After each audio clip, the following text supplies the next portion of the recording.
Thank you for having me. Our And pleasure. yeah, thanks. Welcome everybody to our presentation, Equity and Access, Setting the Stage for Successful Conversations. Some districts use different terms like equity and inclusivity, or some still use terms like diversity. But our district right now is using equity and access, so that's kind of the terminology that I've been using. And it's a very relevant topic. We're all kind of navigating our way through it. And I thought that this webinar on kind of help setting the stage to have a successful conversation to help administrators and leaders feel a little more confident and have some skills in their toolbox to help them would be helpful, so that it doesn't look like this little picture when you do have a conversation about equity and access. Educational equity means that every student has access to the resources and educational rigor that they need at the right moment in their education. And that is despite their race, their gender, their sexual orientation, ethnicity, their language, their disability, their family background, their family income, what zip code they live in, what part of your city or town they live in, or even their documentation status. Our district has made equity and access a priority, and it's even included in our strategic plan now for everyone to see. And for the past 3 years, I've had the honor of being an equity champion for our district. And that came out of, all this work came out of just looking at our data. We found that our students of color were performing at a lower rate than their white peers. We found out that their attendance was lower than that of their white peers, that they were less engaged in school than their peers, and that their incidence of OSS and ISS were higher than that of their peers. So we needed to do something to address it.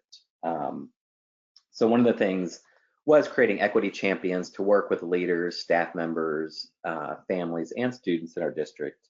And part of that job involves familiarizing and studying best practices for work in this area, training our leaders and our teachers in best practices, developing programming for our students to fill the achievement gap, or what I like to call the achievement debt that we owe these students.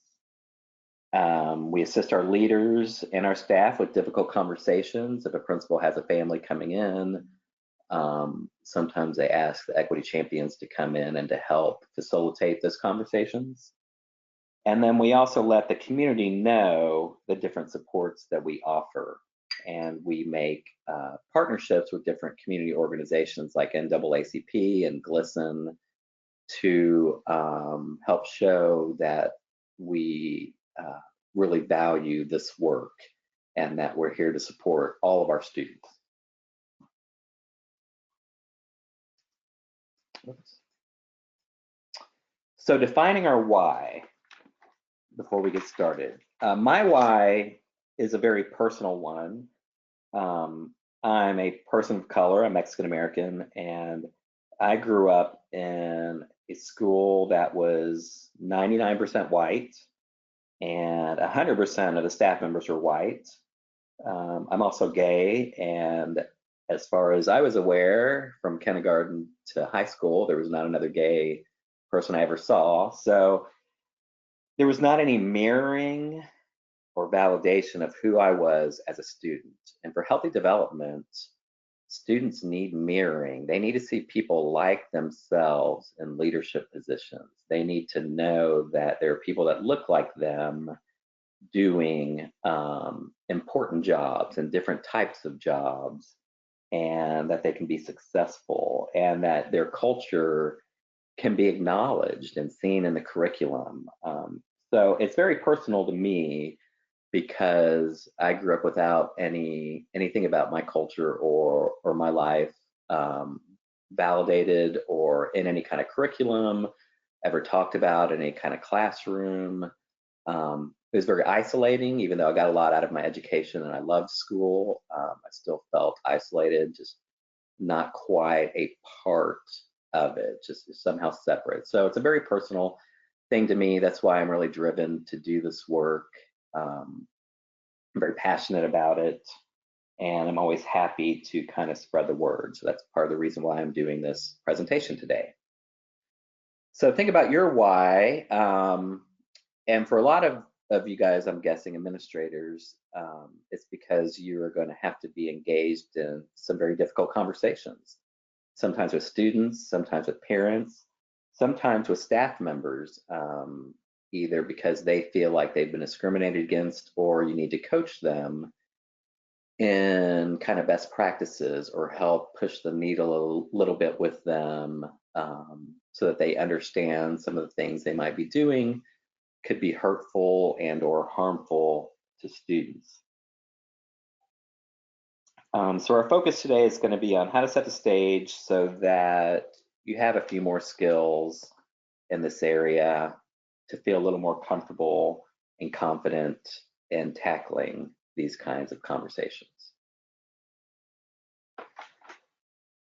So before we have them, we have to be aware of our own personal principles. We all recognize, or we must all recognize, that we act according to our own personal principles, and they guide our behaviors.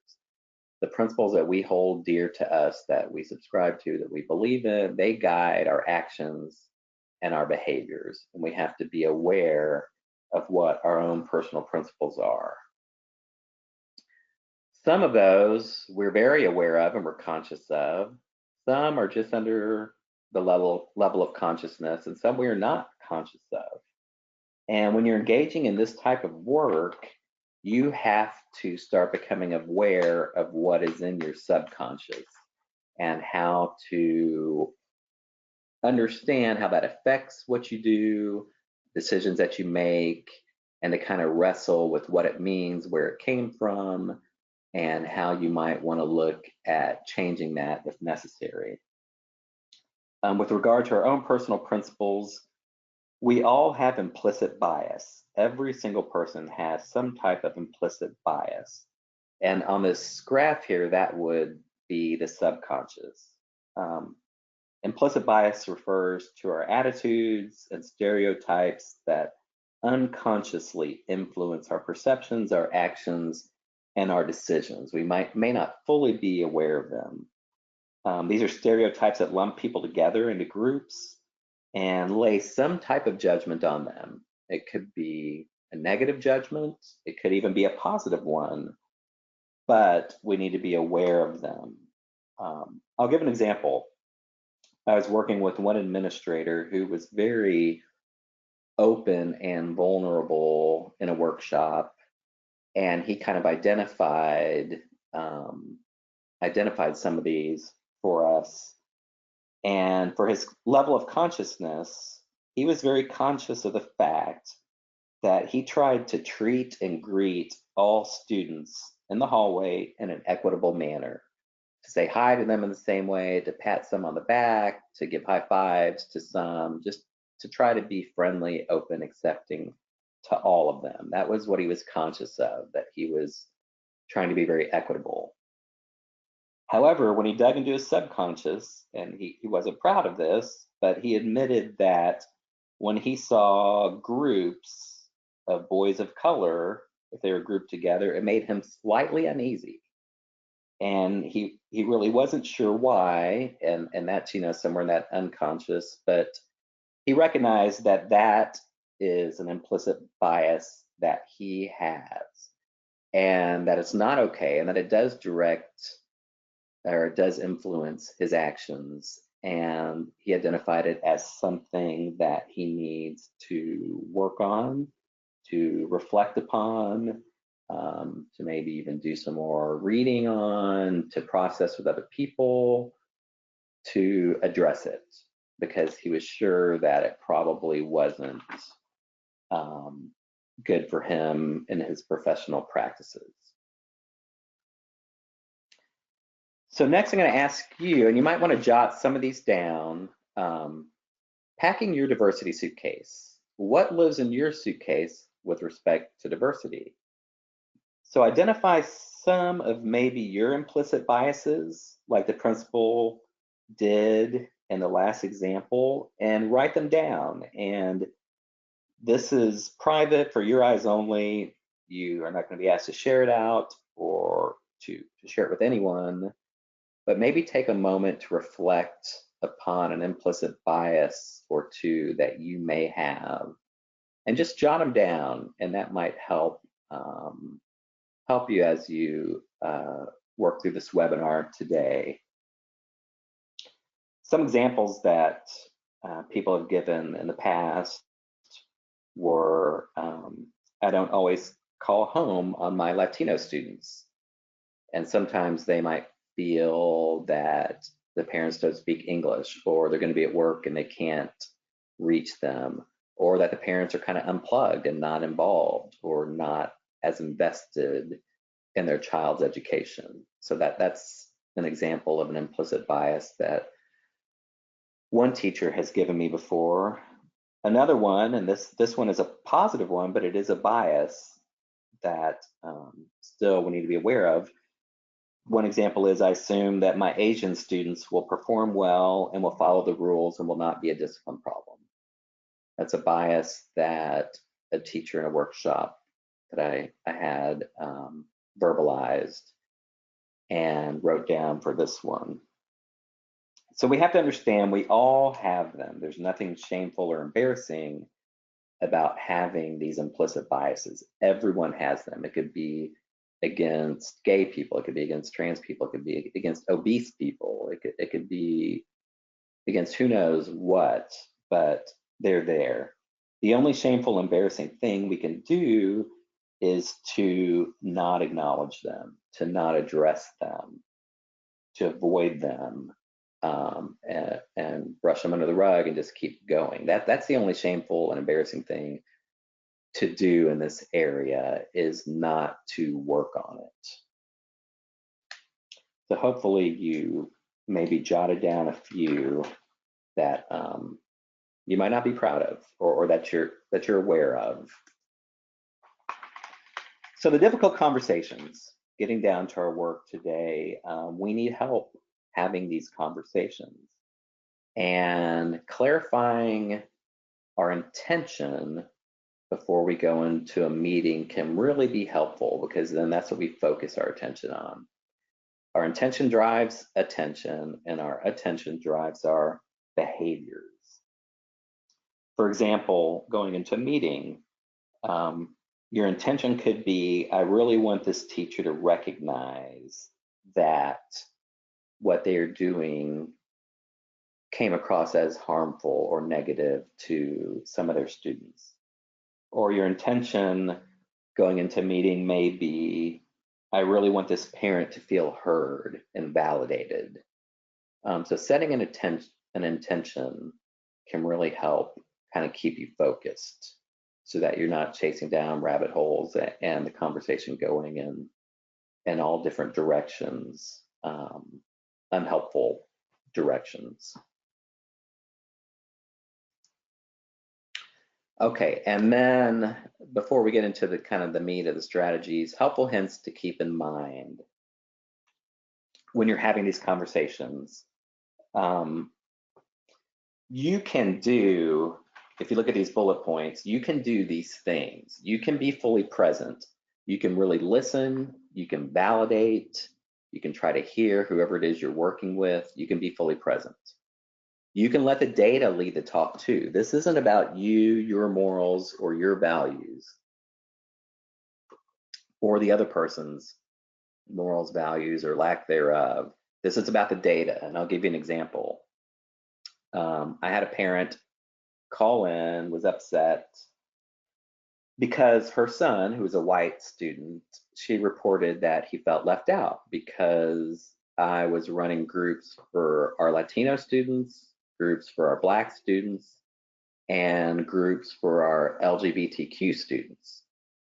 And she literally asked me why, and we call them empowerment groups. She literally asked me why I did not have a white empowerment group that her son could be a part of. And this next one, experienced discomfort. I was uncomfortable because that pushed my buttons for lots of reasons. And I had to experience that discomfort and understand that, yes, this conversation is not going to be comfortable. But I went back, I let the data lead the talk. I explained to her that our students of color were performing lower than our white students on our MAP testing, our state testing, our benchmark testing that we do throughout the year, that their attendance was lower, that their ISS was higher, that their OSS, rates of OSS were higher. So I just let the data do the talking and explain that that is why we have these supports put in place and why we have empowerment groups for certain types of students. And then you have to expect and accept non-closure. It's not always going to end nice and easy, and you can't just tie it up, put a bow on it, and it's done. Was that mom happy? Probably not. Did she get what she wanted? Probably not. But I shared the data with her, and I shared our reasoning behind it, and that's all I could do. And I love this quote when you're working in this area of equity and inclusivity. My role as an educator is not to make you feel safe, but to make you feel safe in your discomfort. So hopefully by gathering some of these skills, you might not always feel 100% safe going into these conversations, but you will feel safe in that discomfort, knowing that that discomfort is going to be there, but you're going to have the conversation anyway and use some new skills and do the best that you can do. So courage versus skills. We found out early on with our equity champions that courage is essential, that you have to have someone passionate about doing this kind of work. They have to be brave to tackle this topic. When you're talking with an upset student or a parent or a staff member, I mean, you have to have courage to do this. But you also, it's essential that you have to have some skills before you go into these conversations. You can actually do more damage, or you could actually end up on the front page of the newspaper if you don't navigate these conversations with skill. So you have to recognize that you have to be very intentional about using specific skills and intentional about who is going to field these conversations and have these conversations when they come up with either with your teachers or with your students or families. So the courage is important, but the skills are necessary to get you where you want to be.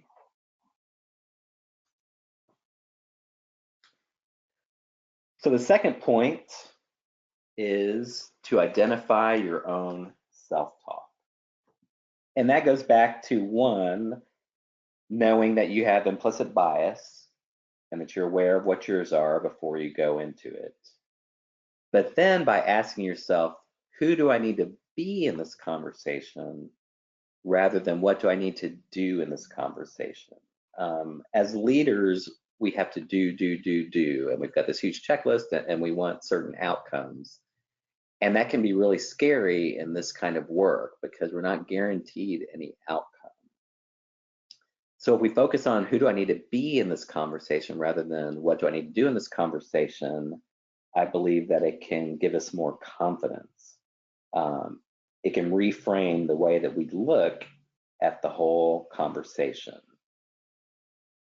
You can be a good listener.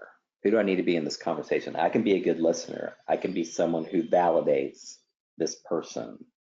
Or I can be someone who meets a staff member where they are and maybe gently push the needle. You can be that person. If you have a checkoff list of all the things that you need to do in the conversation, that might not be as productive as just being the person that needs to be a part of the conversation to push the needle and get some of this work done.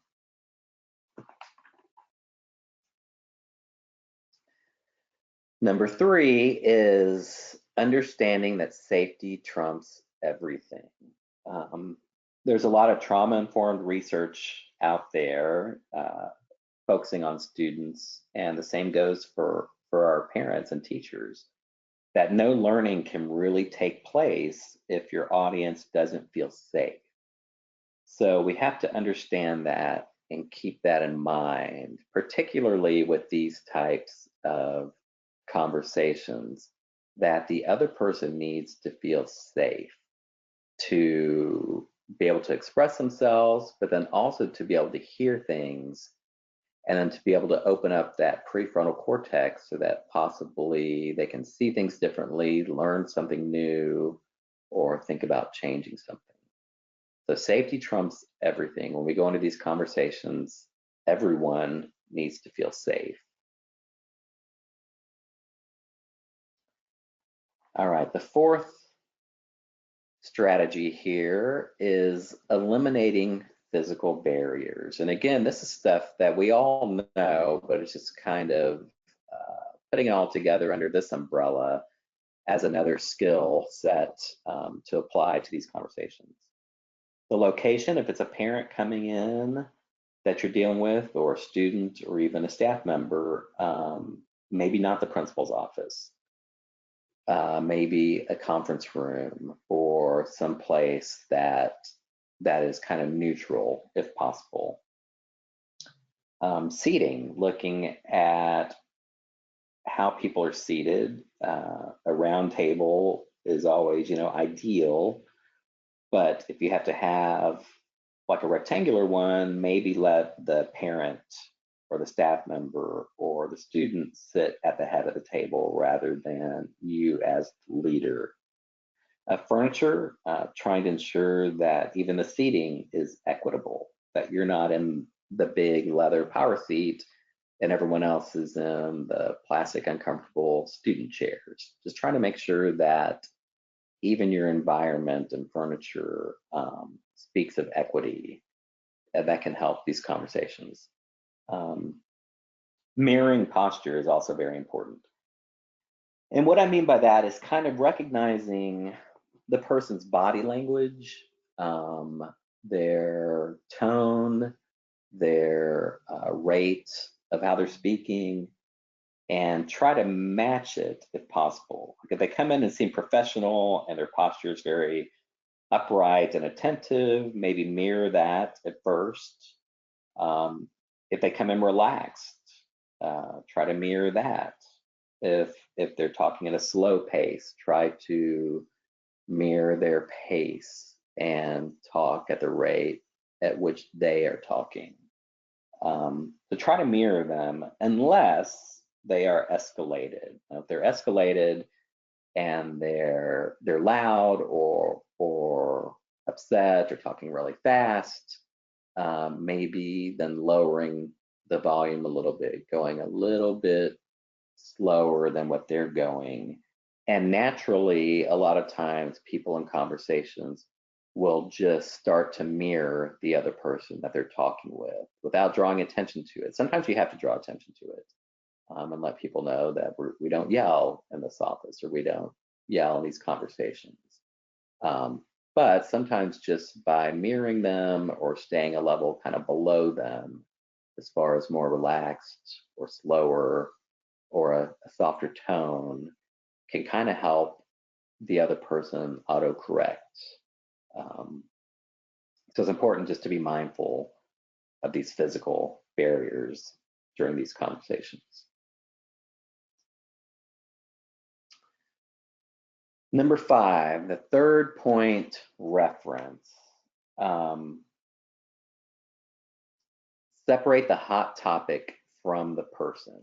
And I think this is really crucial, especially if you have a family member or a student alleging that a staff member is being racist or homophobic, or we're dealing with something ugly like that. Say, for example, a parent comes in and they're alleging that Coach Johnson is being racist or homophobic because of what they did to their child. I think sometimes it's nice to have a pad of paper in front of you and a pencil and literally write down the word that you're dealing with or the idea that you're dealing with. If it's racism, if it's homophobia, whatever it is, write that down and literally point to that. It sounds like we are dealing with racism, and we do not tolerate racism in our school. And you're pointing at the word rather than pointing at possibly Coach Johnson, who is sitting there in the room, just to try to differentiate between the person and the idea or the allegation. It helps your audience see that you're discussing behaviors and you're not discussing a person, because Coach Johnson's going to be there. We can't change Coach Johnson. He is going to be there more than likely. But we can look at the idea of racism or homophobia, and we can all talk about practices that can change so that this family or student feels more comfortable in the situation.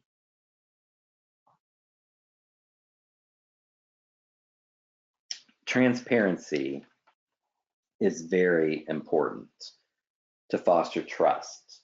And that goes back to making sure, the right person is the one fielding these conversations. You have to be transparent. You have to be congruent.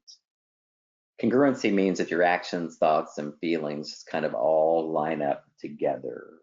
You can't just give lip service in these conversations. It'd be better to let someone else handle the conversation than to fake your way through these conversations, because that never goes well. The person on the other end definitely can tell, and you could do more harm, or you could do harm to that person. Now, transparency doesn't mean that you agree with the person 100%, but you can understand that they feel wronged. You can say, I know you feel wronged in this situation, and I never want one of my parents or one of my students to feel discriminated against. You can be transparent in that way. You don't have to agree with them that what Coach Johnson did was racist, but you can let them know and be transparent with your feelings and ideas that you do not support racism, you do not support homophobia, you do not support whatever it is, and that you are committed to making sure it does not happen at your school. If they don't believe that, the conversation's not going to go very well or be very productive, and like I said, could actually be counterproductive. Pause time. And there are actually books written on this U theory and pause time. We are not good in our culture with pause time and conversations. We like to keep conversations going. There's a lot of research on pause time in the classroom that you're probably aware of, giving students time to think and process. And in these conversations, we have to be very intentional and remember that our audience also needs this pause time. People need time to reflect and absorb what they're taking in. For example, in this situation with Coach Johnson that happened, you're talking to a parent. You might ask them, what do you think needs to happen to make this right? Their first response might be, I don't know.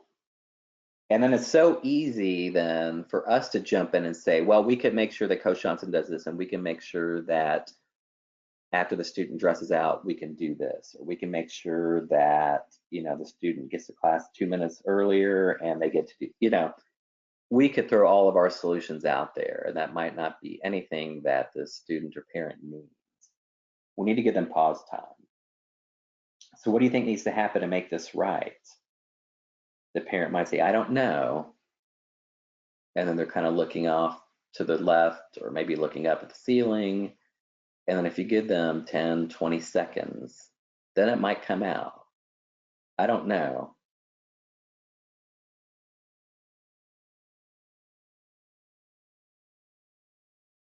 but maybe if he apologized, we'd feel better about it. And see, even that pause in this presentation, I think, you know, it feels a little bit uncomfortable just because we're not used to that. We're used to fixing things, we're used to focusing on the solution, we're used to keeping conversations moving. But our audience needs pause time in these conversations because a lot of this is touching on emotional things for them, and they need that time to reflect. Number 8, paraphrasing. And this is such an amazing tool and can be so helpful if it's done correctly. I have a picture of a parrot on the slide because a lot of people paraphrase incorrectly and just repeat back what was said, and that is not productive at all and actually counterproductive because it makes the audience feel insulted or confused, or they're just not quite sure why you're saying everything they're saying right back to them. For example, the student in this situation with Coach Johnson again might say, when I came out of the locker room, everyone was already seated and I sat down and the coach looked at me and he said this and then I did this. And, you know, a bad example of paraphrasing would be, okay, so you came out of the locker room, you sat down, the coach looked at you, he said this, you said this. That's not what paraphrasing is. Paraphrasing should be listening carefully, pausing. Again, if they stop, have some pause time so that you can process it, so they can keep processing. They might need to add more. And then you offer your paraphrase. And if you can, try to focus on the feelings more than focusing on the facts.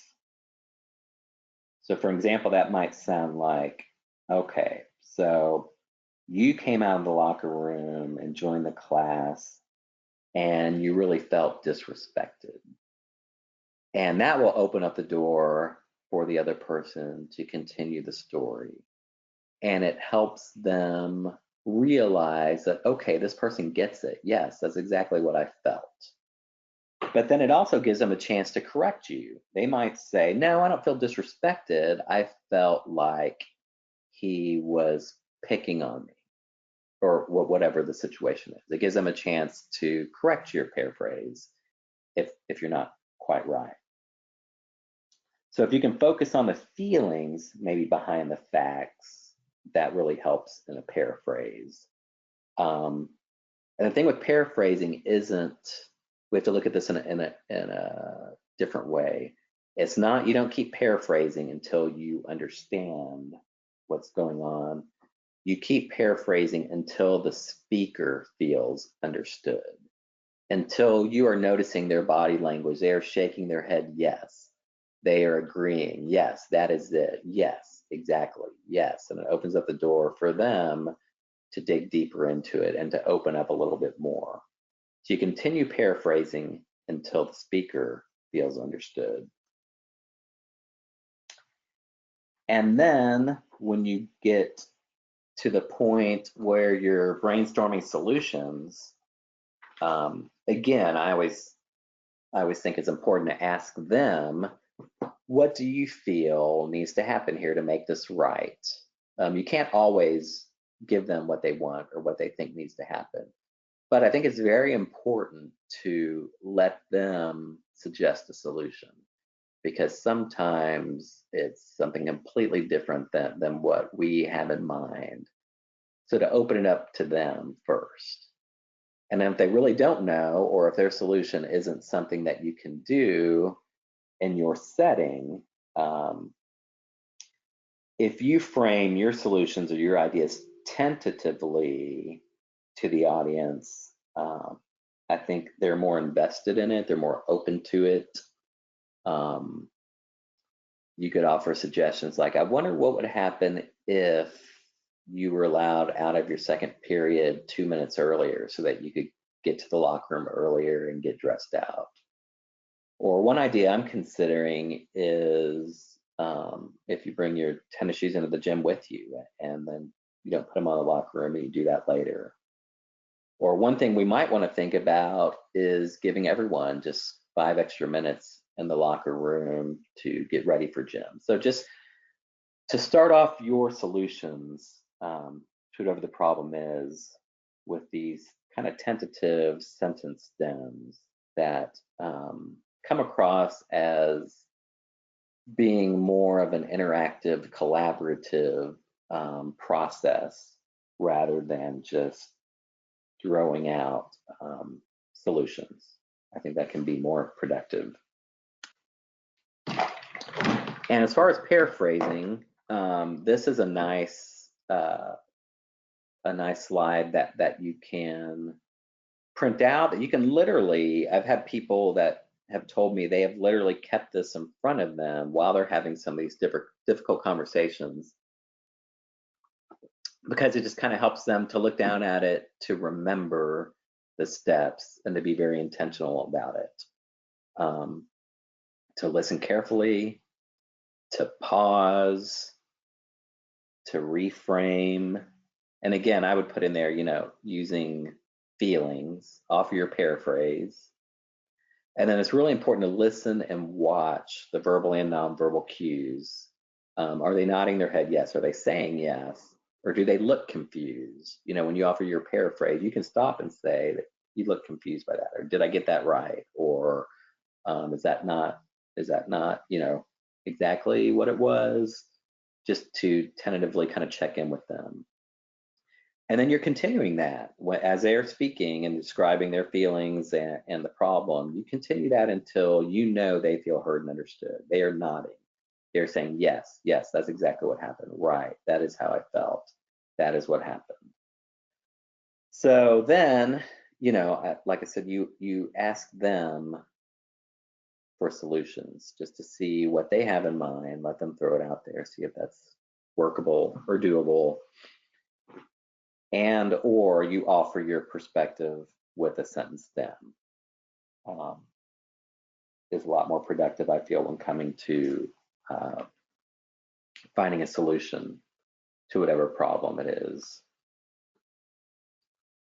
One of the most important things in doing this work is remembering that relationships change people. More than policies, more than any research you can throw at them. It's more important than being right. It's more important than proving your point. It's more important than showing that you follow district policy. It's more important than who won in the conversation. Relationship is the most common disturbance for genuine change. And very small disturbances can start changes in very large, complex systems. Meaning, we might have a problem, say, example, with our trans students and using bathrooms and locker rooms and trying to come up with an equitable solution for everybody, and making a relationship with that family and student can be more important than actually giving them what they're asking for if you're not able to at that time. You have to remember, going back to Coach Johnson, you might have to work with Coach Johnson for years. Or if you're working with a family, they may have 6 students that are spread out over 12 years, and they're going to be in your attendance area. So if you develop a relationship with them, if they understand, yes, this person gets it, that is so much more important than being right or just coming up with a solution. And one thing that we also want to do is, especially when we're working with staff members and we're trying to push the needle on them, is that we never in this work ever want to shame anybody for something they said or the way that they are approaching students or practice that they're engaging in. We never want to shame them. We want to meet them where they are with staff members and then grow them. That will be the best thing you can do to foster the relationship with that staff member that you're going to have to continue to work with. Meet them where they are, understand they're there for lots of different reasons, and then look, what is the next small step? Where can we push the needle just a little bit with this person? We're not shaming them, where they don't feel like they're being attacked or reprimanded, but we're trying to invite them to change their practices.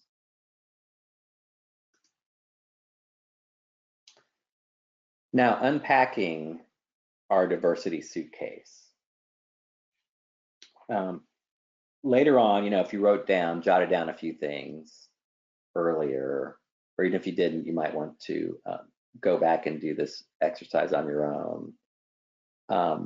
Take some time and really look at those. And it's kind of like the clothes in your suitcase if you were to pack for a trip. You take them out and ask yourself, has this served its purpose, or does this fit the more inclusive and equitable person that I want to be? For example, say that one of your descriptors was, I am very confused by my trans students, or I feel that my trans students are just confused. Maybe that's an implicit bias that you recognize. So maybe pulling that out at some point when you have some time to reflect upon it and asking yourself, okay, does that fit the person that I want to be? And this can be hard work and uncomfortable work, and it can be private, or if you have a good counselor in your school or a very trusted colleague, someone that you can start having some of these conversations with. Lots of great books out there right now on the topic. There's one I just started reading that's pretty good called White Fragility, and it has to deal with different ways, especially white people tackle talking about race. So identifying some of your implicit biases and then taking some intentional time to address them is important. And then looking forward, this could just be a 1-hour webinar for you, or you can make it the beginning of a process, or make it part of a continued work that you're already doing.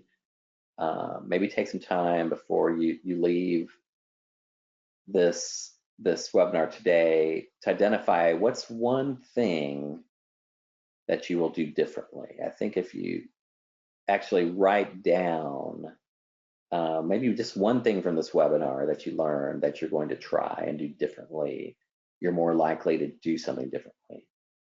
I think it's also very important to identify the most difficult part of this work for you, and to understand that this is hard stuff and it's uncomfortable, and we're not good with things that are uncomfortable.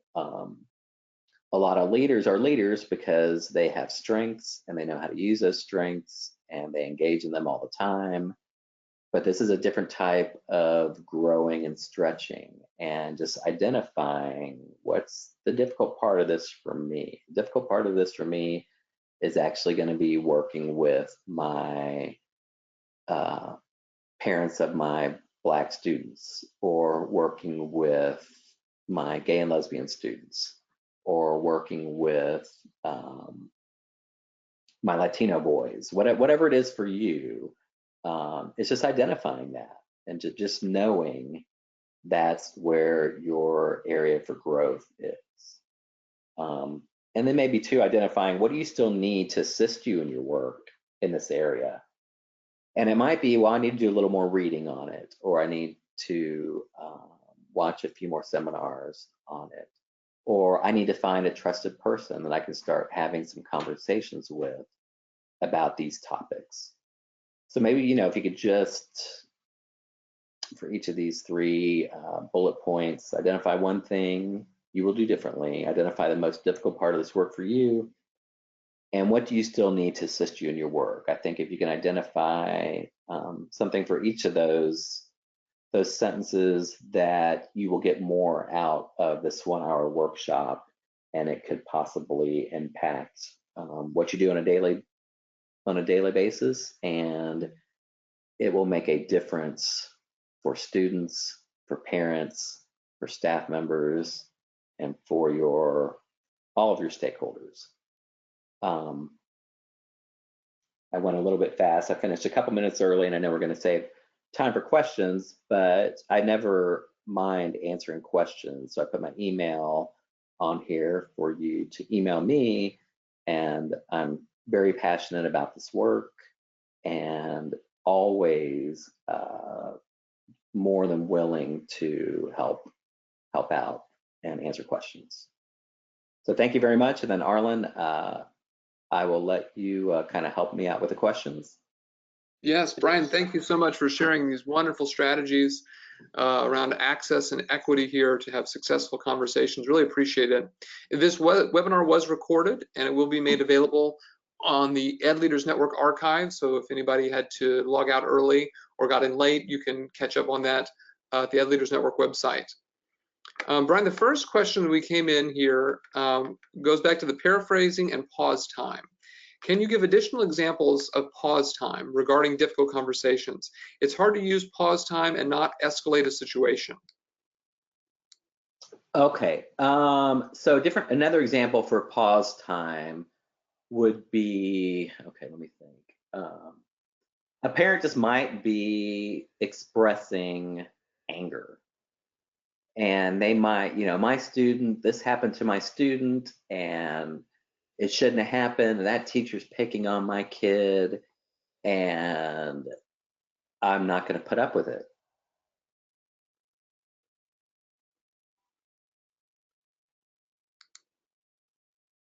And even in that example, even just giving them more time, letting them know that you're absorbing it can be helpful. If they ask questions, if you ask questions, just give lots of pause time. Just anything that especially if it feels emotionally charged, we need some pause time because it's so easy, especially if we're starting to feel some kind of emotion.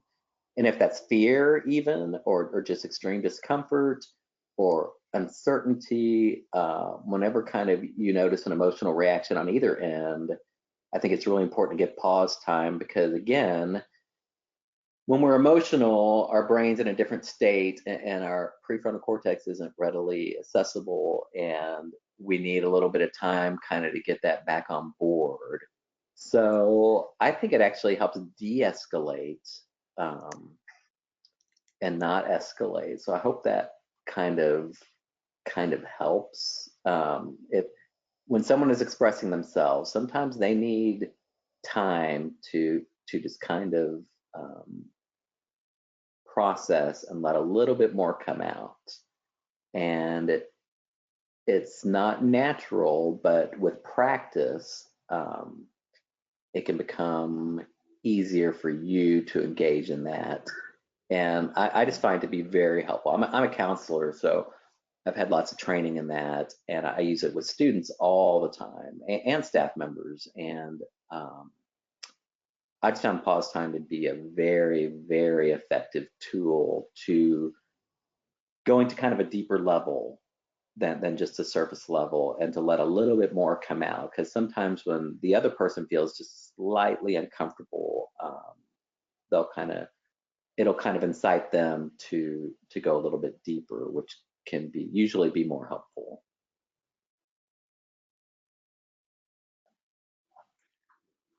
All right, very good. Thank you for that, Brian. Another question in here from Kathleen. Implicit association test from harvard.edu. Thoughts on reviewing and taking this self-assessment? Brian, had you heard of that there were tests on harvard.edu? Yeah, I have. I think it's fun and interesting to do. And that was my takeaway from it. I thought it was fun and interesting. I mean, I don't know all the research behind it. I'm assuming, since it is coming from Harvard, that there is research behind it and it's valid. But yeah, I think if you get a chance, you can get online and take a free version of that, and it helps identify some implicit biases that you might have. I remember thinking that a few of them weren't valid with my results, but I just think overall it was a helpful exercise just to do. Wonderful. Okay, question here from Joe. I totally agree with pause time. Does having a pen and paper handy to take good notes and saying, I want to make sure I get your concerns and feelings down correctly, help add to the pause time? I think so, yes. Especially, yes, if that helps at first, that's a good thing to do. Yes, that's a very good strategy. If you're uncomfortable with it, that kind of, it allows for pause time without two people just sitting there staring at each other. It kind of gives you a moment to reflect while you're writing and gives the other person that time that they need. So yes, I think that's a great strategy. Okay. And it looks like that's all the questions we have at this time. Brian and I will hang out here for the next couple of minutes just to make sure there aren't any final questions or thoughts before we log out of the webinar. Again, thank you so much, Brian, for sharing with our audience today. And thanks for all of you for attending as well. We like to put on a free live event once a month. And we hope that all of you find them very, very valuable. Again, this will be recorded and archived on edleadersnetwork.org. All right, Brian and I are going to go ahead and mute our microphones. Oh, here we go. Okay. Oh, it's just Kathy has a comment here that she'd like to use this webinar for the culture and the micro-credential on culture that we're putting together on EdLeaders Network. Great.